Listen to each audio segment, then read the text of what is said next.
গাছের পাতা চামচ গাছের পাতা মাস্টার কি পড়ান আজকে চলো গল্প করি মাস্টার বাতাও কে বই পড়া চলো ভাই চলো দেখো তাহলে আপনি গল্পই হোক। ঠিক আছে ঠিক আছে গল্পটা হল যে একটা রাখাল, সে রাখালটা হচ্ছে বিলে, ঠিক আছে, ইয়ে গরু গাধা নিয়ে চরের গেছে।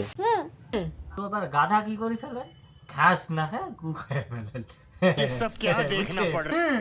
এবার কি হল, বিলেই রাখাল গাধা গরু টরু সব নিয়ে যেয়া গাধা বান্ধিয়ে এমন পিটেনি শুরু করছে। ব্যাপার কি বিলে এ ডাকে না শেষ কেমন করি, কয় মহারাজ জানেন না নাকি কাজ করে ফেলাইছে। কি কাজ, এই গু খেয়ে ফেলাইছে। এবার মহারাজ মাথা গরম হয়ে গেল, রাগ উঠে গেল। মহারাজ কয় নিয়ে ওখানে লাঠি নিয়ে আসিয়ে এক মার ডাঙায় কয় তুই গু খাবো, তুই খাবো আর গু, তুই গু খাবো, তুই গু খাবো।